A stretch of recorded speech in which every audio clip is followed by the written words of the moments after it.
Love, life, and lessons from the past. Only at Dear Mags FM with DJ Chin. Dear Mags FM. Magandang hapon, Chin. Itago niyo na lamang ako sa pangalang Rob. Isa po akong security guard dito sa Jansan. Itong sulat ko ay tungkol sa ex-live-in partner ko.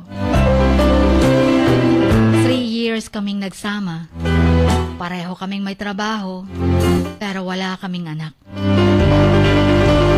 Nung una, doon kami nakatira sa bahay nila. Ayaw kasi niyang tumira sa bahay ko. Mabait lang ang biyanan kong babae kapag may pera lang ako. Hanggang sa sinubukan kong sumama sa biyanan ko na mangisda. Makakauwi kami ng bahay pag walang huli. Sobrang galit ng biyanan kong babae.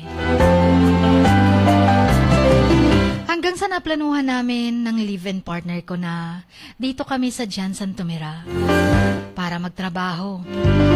Hanggang sa may tumulong sa akin na ipasok ako bilang isang security guard. Ang live-in partner ko naman ay nagkasambahay. Simula nung may trabaho na kami, wala na rin kaming time para sa isa't isa. Makakauwi lang siya sa apartment pag rest day niya or tuwing sahod ko para ipadala sa mga magulang niya. Within 3 years naming pagsasama, hirap at pait ang nadaanan ko kasi halos lahat ng sahod ko kinukuha niya para maipadala sa pamilya niya. At ang kapatid niyang lalaki na may anak na 3 sa amin umaasa. Ang pinakamasakit, Chin, nalaman kong may lalaki siya sa pinagtatrabahuan niya. Hanggang sa tinanggal siya doon sa pinagtatrabahuan niya. Tinanggap ko pa rin at pinatawad siya. I gave her a second chance dahil akala ko magbabago. Akala ko magbabago na nung umuwi na siya sa apartment ko.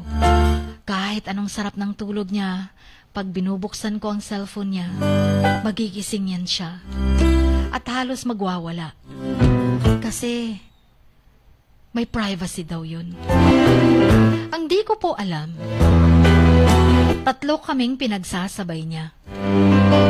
Ang pamangkin ng boss niya, ako, at ang kaibigan ko. Hanggang sa hindi na ako nagbigay ng sahod ko sa kanya. Alam ko kasi na pera lang ang habol niya sa akin. Sobrang nasaktan ako. Hanggang sa sumama siya sa best friend ko. Nalaman ko na lang, nagpakasal na sila last March 2024. Pero sa ngayon, Chin, nagkalabuan na sila ng best friend ko. At dito naman siya panay distorbo sa akin. Gustong makipagbalikan. Kung away lang sana ang punot dulo ng paghihiwalay namin, gusto kong makipagbalikan. Pero cheating, ayoko nang balikan pa. Ayoko nang magbigay ng 3rd chance pa. Pero Chin, ano bang dapat kong gawin?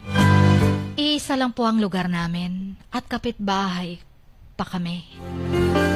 Hindi ko alam kung paano umiwas, paano siya iwasan.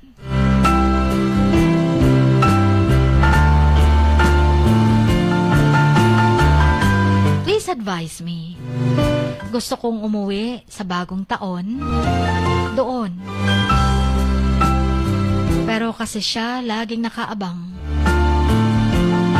Ayoko ring masira yung buo nilang pamilya. Yung family ng best friend ko. Hanggang dito na lamang. And more power sa programa mo, Chin. And please play the song Di Lang Ikaw. Ang inyong kamaks,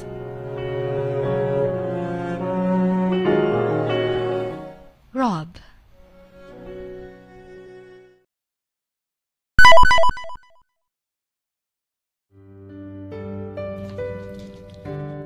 Sa bawat pagluha mo, may nakatagong kwento. Sa bawat ngiti mo, may gustong sabihin ang puso mo. At sa likod ng iyong halakak at maging sa pagkabiko mo, may mensaheng nakabalot sa iyong pagkatao. At ang tanging nais mo lamang ay mapakinggan ang mga ito ng buong mundo. Dear Max FM with DJ Chini. Life has got all those twists and turns. Stand up for what you believe in. What lies behind you and what lies in front of you pales in comparison to what lies inside of you. Dear Max FM with DJ Chini. Sabi nga nila, ang pagsusulat kapag masyado mong diniinan hanggang sa susunod na pahina ay nagmamarka. Katulad ng pagmamahal, kapag masyado mong ibinigay ang lahat, yung sakit na gawa ng nakaraan, dala pa rin hanggang kasalukuyan. Dear Max FM, you own your story and you are the author of your own book of life. Don't let others write your script, but let others hear your story and make them inspired. Kaya sumulat na, maging bahagi ng aming programa, Dear Max FM with DJ Chini, tuwing Lunes hanggang Biyernes, 1:00 hanggang 3:00 ng hapon sa Max News FM, Sock Sargent. Love, life, and lessons from the past, only at Dear Max FM with DJ Chini.